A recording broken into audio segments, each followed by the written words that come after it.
ये उत्तराखंड की एक ऐसी वैली है जो इतनी खूबसूरत कि स्वर्ग जैसी लगती है, और इतनी आइसोलेटेड कि आज भी ज़्यादा लोगों को पता ही नहीं है कि ऐसी जगह सच में एग्जिस्ट करती है।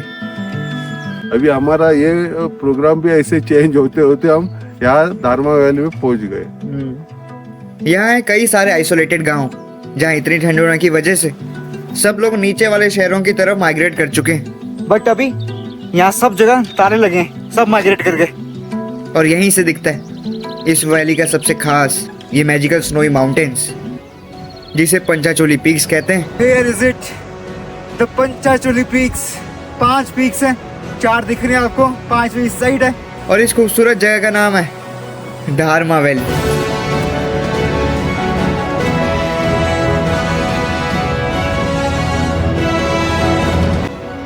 मैं आपको बता भी नहीं सकता कितना सुंदर लग रहा है, बहुत सुंदर लग रहा है। तो ये दारमा वैली बहुत खूबसूरत है, बहुत खूबसूरत।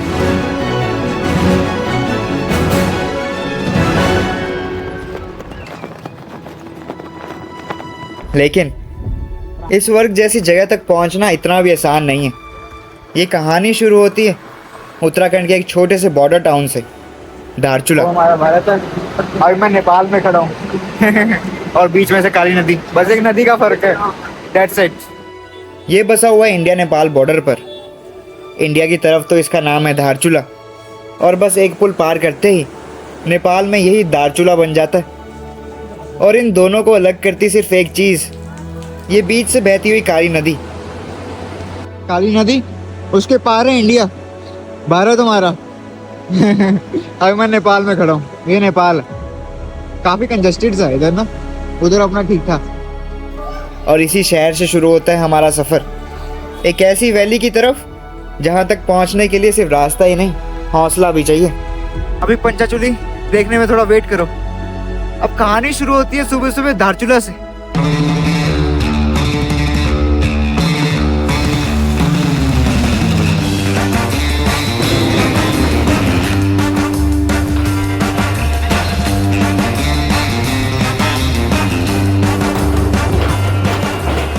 धारचूला से दारमा वैली की दूरी सिर्फ 90 किलोमीटर है, लेकिन मेन बात दूरी की नहीं है।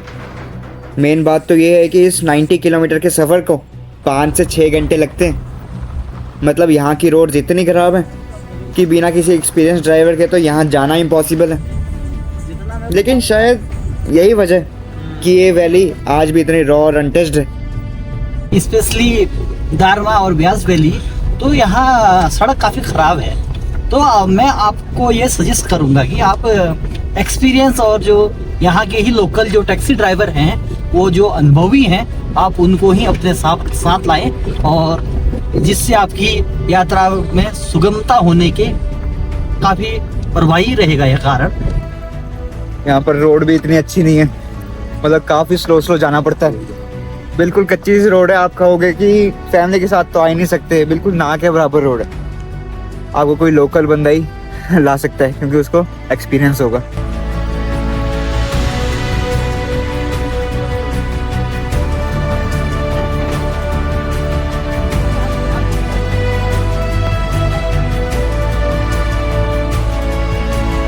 और जैसे जैसे हम आगे बढ़ते हैं नज़ारे और भी खूबसूरत होते जाते हैं, लेकिन दूसरी तरफ रोड्स और भी ख़राब होती जाती हैं। और कभी कभी बीच रोड पर ही पहाड़ों से गिरता हुआ पानी और छोटी छोटी वाटर स्ट्रीम्स नज़र आती हैं। या फिर बीच सफ़र में मिलते हैं कुछ आइसोलेटेड गांव, पत्थर के घर, बंद दरवाजे। हालांकि विंटर सीजन के कारण तो यहाँ कई महीनों तक कोई नहीं होता, और अगर इसे टेम्परेरी अबेंडेंट विलेज कहा जाए तो शायद गलत नहीं होगा। और यहीं रास्ते में आती है एक जगह नागलिंग। कहते हैं कि बड़ी चट्टान पर जो ये लाइंस हैं वो और कुछ नहीं पर स्नेक है, एक सांप। वो यहाँ पर पत्थर का बन गया था, यहाँ तो यही माना जाता है।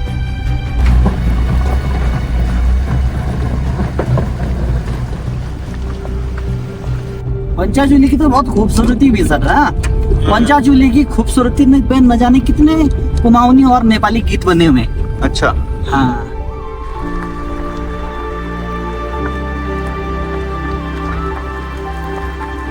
और फिर 5 घंटे के लंबे थका देने वाले सफ़र के बाद अचानक रोड खुलने लगती है।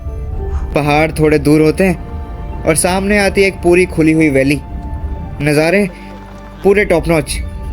और इसी वैली के बीच हम पहुंचते हैं एक छोटे से गांव में, दुकतू।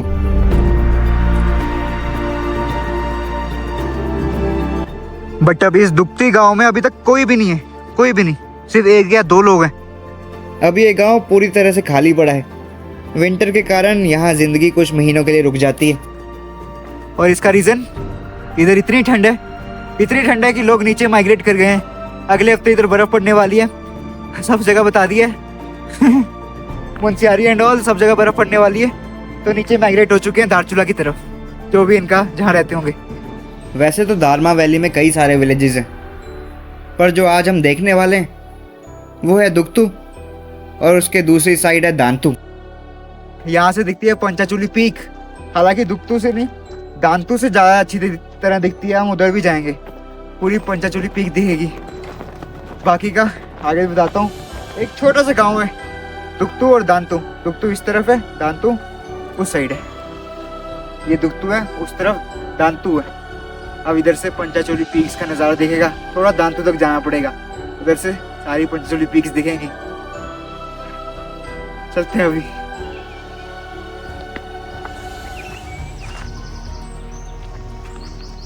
हेलो, तो फाइनली हम और ईशान भाई पहुंच चुके हैं दारमा वैली। तो ईशान भाई और मैं अब दारमा वैली को एक्सप्लोर करेंगे। आप लोग हमारे साथ बने रहें, यह वीडियो काफ़ी इंटरेस्टिंग होने वाली है और आपको निश्चित रूप से काफ़ी मज़ा आने वाला है। आपको बिल्कुल भी नहीं लगेगा कि आप वीडियो में कहीं भी बोर हो रहे हैं। इसके बाद हम थोड़ा सा और आगे बढ़ते हैं और अचानक गाड़ी के शीशे से ही पहाड़ों की पहली झलक दिखती है और 1 सेकंड के लिए नज़र वहीं टिक जाती है और सांस थोड़ी धीमी होने लगती है और फिर वो सामने होते हैं द पंचाचूली पीक्स।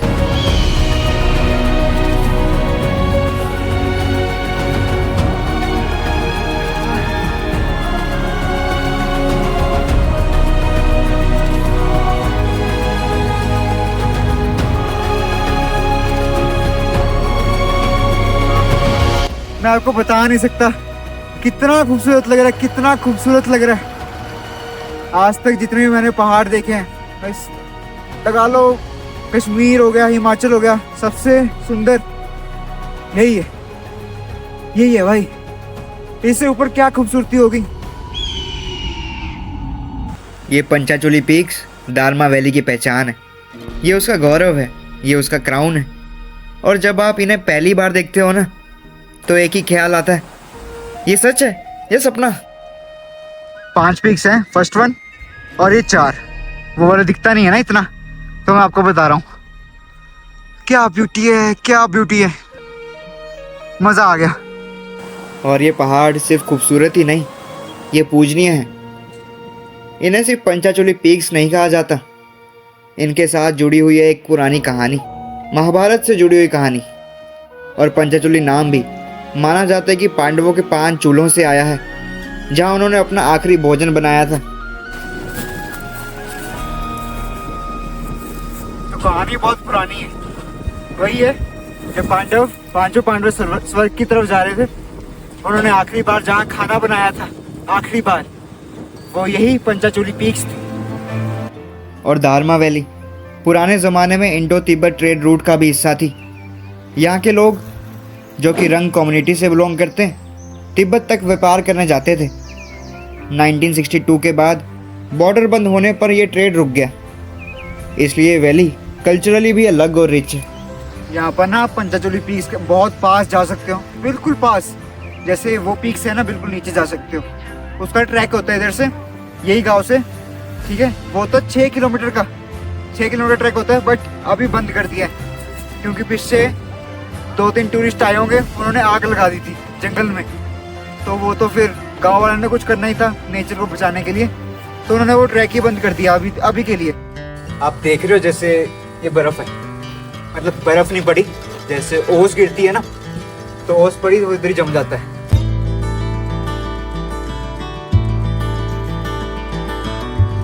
सच में कहूँ मैं आपको बता नहीं सकता कितने खूबसूरत है। इससे खूबसूरत पहाड़ आज तक मैंने नहीं देखे। नहीं भाई। अब इसके बाद हमारा प्लान है इस वैली के दूसरे विलेज जाने का, जिसका नाम है दांतू, जहाँ से हमें ये पूरी वैली का नज़ारा चलो देखिएगा। अब दांतू गांव में चलते हैं।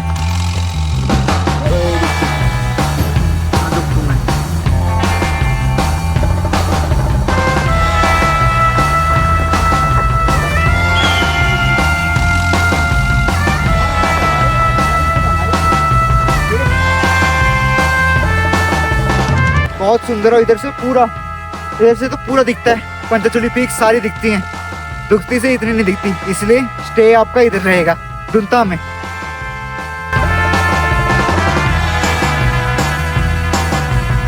दांतू साइज में छोटा है, लेकिन यहाँ फैसिलिटीज़ थोड़ी ज़्यादा मिल जाती हैं। यहीं पर आमतौर पर होम स्टेज मिलते हैं, खाने पीने के ऑप्शंस भी दुगतू के मुकाबले ज़्यादा होते हैं, और ट्रैकिंग करने वाले लोग अक्सर यहीं रुकते हैं। लेकिन अभी सब कुछ बंद पड़ा है। ये सारे जो है ना, ये हो गया, ये सारा कंपाउंड, ये सारे होम स्टे हैं। आप इधर रह सकते हो कुछ खाने पीने के लिए भी। बट अभी यहाँ सब जगह ताले लगे हैं, सब माइग्रेट कर गए। विंटर के कारण गांव के लोग नीचे धारचूला की तरफ शिफ्ट हो गए हैं। ये पहाड़ी ज़िंदगी का एक हिस्सा है, मौसम के साथ चलना पड़ता है। समर में ये गांव फिर से जी उठता है, लेकिन इस वक्त दांतू भी दारमा वैली की खामोशी का हिस्सा बना हुआ है। अब देखो कि मैं ना चाह के भी नहीं रोक सकता इधर, क्योंकि कोई तो है ही नहीं। होम स्टे सारे बंद करके चले गए, क्योंकि ऑफ सीजन चल रहा है। अभी हफ्ते बाद बर्फ़ पड़ जाएगी तो ऑल क्लोज, रोड्स ही क्लोज हो जाएंगी। तो हम सही टाइम पर आ गए, हफ्ते पहले। कुछ नहीं कर सकते भाई, वैसे भी बहुत मुश्किल ज़िंदगी है इधर। सो दैट इज़ दुगती, वहाँ से आते हम। और यहीं पर ये दुंता इस तरफ है ये, और ऊपर हमारी पंचाचूली पीक्स। हो क्या फ्रेम है।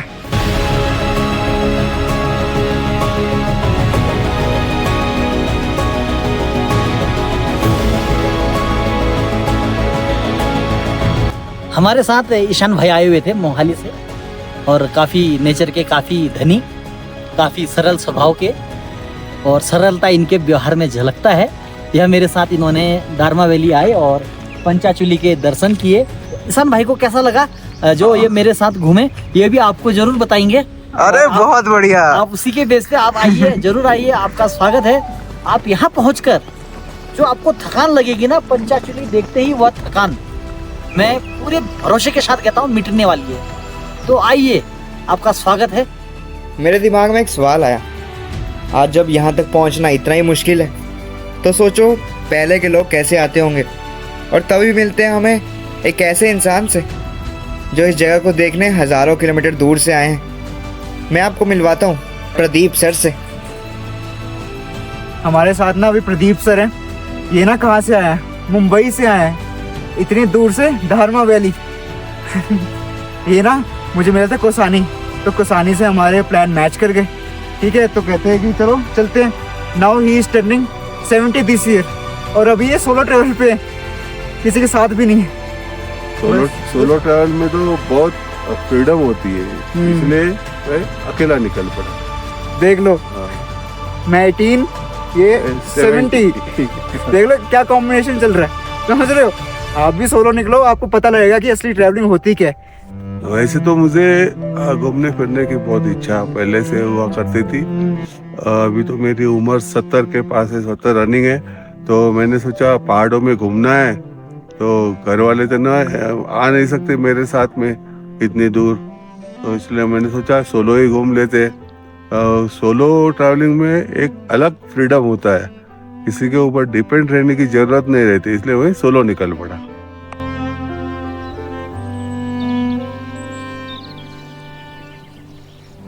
देखो ना क्या खूबसूरती है इन स्टोरीज में। मैं तो तभी कहता हूँ सबको घूमना चाहिए, जिससे अलग अलग एक्सपीरियंस आते हैं। और ना इसके बाद हमें एक लोकल ढाबा मिलता है थोड़ा सा नीचे जाकर, बिल्कुल ही पुराना सा लग रहा था, मिट्टी से बना हुआ, बहुत पुराना स्ट्रक्चर था।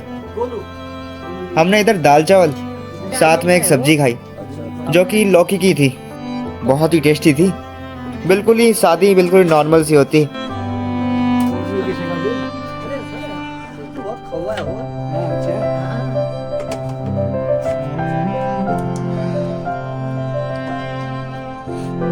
तो आप इधर ही रहते हो क्या? हाँ इधर ही है।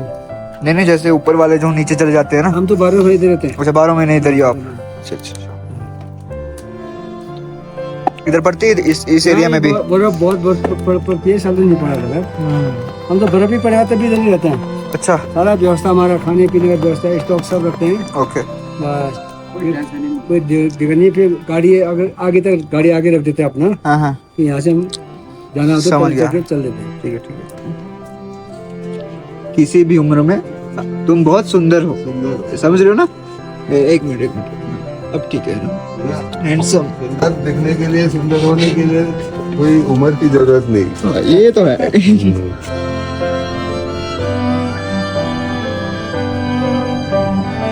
5-6 घंटों का मुश्किल सफ़र, टूटती सड़कों, वाटर स्ट्रीम्स और खामोश पहाड़ी गांव को पार करते हुए हम धारचूला से निकलकर आखिरकार दारमा वैली तक पहुंचे। रास्ते भर कभी गहरी खाई का डर था, कभी पहाड़ों की बेपनाह खूबसूरती का सुकून। दुगतू और दांतू जैसे गांव विंटर की वजह से खाली मिले, जैसे वक्त यहाँ ठहर गया हो। और फिर जब गाड़ी के शीशे से पहली बार पंचाचूली का सफ़ेद आसमान को छूते शिखर दिखाई दिए तो सफ़र की सारी थकान एक पल में ख़त्म हो गई। तब समझ आया कि दारमा वैली सिर्फ एक जगह नहीं बल्कि एक एहसास है, जहाँ पहुँचने के लिए सिर्फ रास्ता नहीं, हौसला भी चाहिए। अब मिलेंगे अगली एक और ज़बरदस्त वीडियो में। Till then take care, bye bye. ये बाबूजी आ गए अपना मासूम सा चेहरा लेके। चलो हमारे पास थे बिस्किट, खा ले, अच्छी बात है, भूख लगी हुई काफी। चलो भाई, दारमा वैली की वीडियो तो समाप्त हो गई, फिर को भी बाय बाय करते हैं। Bye bye. ओके चल भाई, ठीक है, ओके।